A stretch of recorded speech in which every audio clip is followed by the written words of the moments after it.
This is a really unique lens that I don't think is for everyone, but I think for the people that it does suit, it's actually an excellent lens and it does some things that no other lens I've ever used can do. And for the rest of you that this lens might not be the right thing for, it's still a really interesting lens to know about because there's not a whole lot of lenses out there that are like this particular lens. Now, to start with, the first headline feature of the lens is the fact that this is a 200mm focal length lens. This is basically a medium telephoto focal length. And if we compare this to other lenses that get to 200mm, here is my Tamron 70-180 at 180mm, and here is a 200mm lens.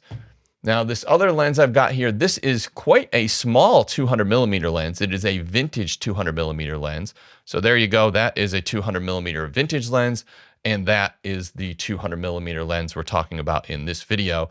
And it is effectively half the length. And it achieves that by using mirror elements in the lens instead of normal glass optics. Now, there are some glass optics in this, particularly at the back of the lens. But what happens is you effectively double the focal length of this lens by using mirrors to bounce the image back and forth. So you'll see that black dot in the middle of the lens. That is a typical character of a mirror lens. And you can probably see around that the mirror. So the image comes in, it goes around that black circle, it hits the mirror at the back of the lens, which is almost like a dish shape with a circle cut out of the middle. It then bounces back to the back of that black disc, which actually has a mirror on the back of that. And then it bounces back through and out through the glass element in the back of the lens. This doubles the focal length of the lens, so it makes it act like this lens is actually this long. And the other thing that mirror lenses all have in common is they have ring-shaped bokeh and specular highlights. So rather than having a circle shape out of focus specular highlight, like a light, Christmas light, street light, headlight, what have you, what you're going to have is a ring shape. And that ring shape is created because of the way the light has to come in and around that center mirror element in the center of the lens. So this lens was really developed specifically to take advantage of this unique creative character of ring-shaped bokeh. But I don't think that is the thing that I love most about this lens.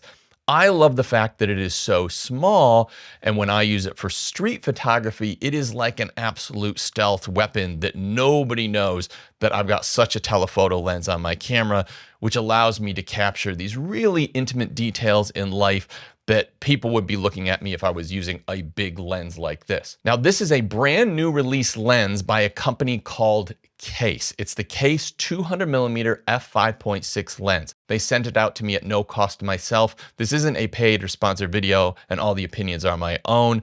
And there will be some links in the description down below because currently there's only 2 places that are stocking it. This is the first lens Kase has ever made. They've made high quality filter systems for years, but this is their first ever lens, and it's only available at 2 different retailers that I found. Now, the ring-shaped bokeh is the thing that when they sent it out, they told me the most about, this creative look of this ring-shaped bokeh. And I think a big part of that is it's something that you can't recreate in a phone or digital editing or Photoshop. The ring-shaped bokeh is something that has kind of been an interesting, exciting element of mirror lenses for years, and people would buy these lenses for that ring-shaped bokeh or specular highlights. And with this lens, they went out of their way to really maximize that look. They also gave us a very useful focal length at 200mm, where most of the reflex or mirror lenses out there are 250, 500, 600, much bigger. So this is a great lens for general purpose use, portrait, what have you. And that's not my favorite feature about the lens. My favorite feature about the lens is how small it is for a 200mm lens. And when I went out shooting with it and used it for street photography, it allowed me to stand way back, but get this very intimate look into the lives of others, into what's going on in the street. And it acted like an invisibility cloak for street photographers. These are perspectives and a look that I've never been able to achieve before, because if I wanted to be shooting at 200mm, I would have been shooting with a lens like this. And even if you're a long way away with a big lens like this, you're really gonna stand out. With a small lens like this, which is literally no bigger than my 35mm f1.8 lens, I can hold that thing down at my waist, just flip the screen out, and absolutely nobody knows I'm there.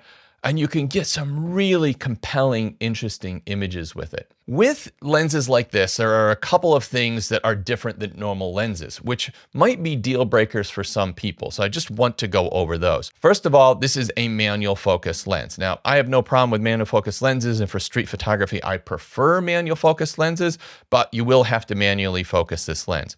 The other thing is it is an f5.6 lens and you have no ability to change the aperture. So you can't go to f8, f11 and get a deeper depth of field. You can't open up to f2.8 and get a more blurry background. f5.6 is the aperture set in the lens and it cannot be changed. The other thing, which is a common trait of lenses that are mirror lenses like this, is the minimum focus distance is quite long. It is 2 meters or they're about 6 feet, something like that. So if you're used to using a normal lens, you're not used to your minimum focus distance being 2 meters. For the way that I used it in the street photography sense, I was never getting as close as 2 meters to anyone anyway. So that was absolutely fine. The other thing that I should say is this is a full frame lens, but it does work quite well on APS-C sensor cameras. And when using it in full frame mode, you do get reasonably heavy vignette. And I haven't corrected the vignette in any of the photos or any of the videos you're seeing so far. So what you see is what you get out of the screen. It does give you a cool creative look, which draws the viewer's eye to that center of frame. You can also correct it in Lightroom if you want, but you do get very heavy vignette. But once again, you can also use it on a crop sensor camera or an APS-C mode, and then you eliminate the vast majority of that vignette. One other optical characteristic you're going to get out of this lens compared to a standard all glass lens is that the images are going to be slightly lower contrast. Now, this mirror lens has come a long way. Earlier mirror lenses were quite low contrast and you actually got poor quality images. The contrast in this lens is just going to be slightly behind what you would get out of a standard photography lens. It's well above old mirror lenses. It's well above old vintage lenses, but it's not quite as much high contrast or not as high contrast as a standard photography lens. The one thing I will say though is the image is extremely sharp. And I think this is probably one of the sharpest, if not the sharpest mirror lens ever produced.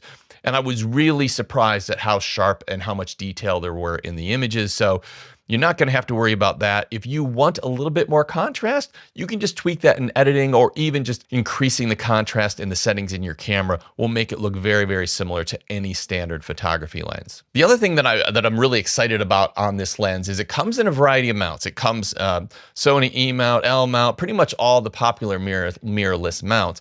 But it also comes in EF mount, and that is the version I got because with the EF mount, I can just use my Sony adapter to EF. Now I can use that on my Sony camera, but then I can use an L mount to EF or Nikon to EF, and I can use it on any of my different cameras. So I would encourage you to just buy the EF version and then buy a cheap adapter. And that way you can take it with you regardless of what camera system you're using.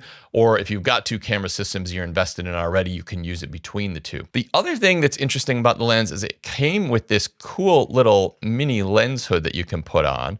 Now it will make the lens look a slight bit bigger, but it's not too bad. And I like that because it helps protect that front element. And the other thing I like about this is that then you have the lens cap that just goes on the front of the lens hood. So you can use it with the lens hood or without, and then you just got the lens cap that goes straight on the front of the hood. So I think that's pretty cool. So while this is a very specific type of lens that I don't think is for everybody, for those people that this does suit, I think it is very cool to be able to get a 200mm lens that is this small and has this completely unique look. Now, I've just thrown a video on screen now. If you're after a budget lens that is clinically the sharpest lens I've ever tested, why don't you check out that video, because I think that is a fascinating little lens.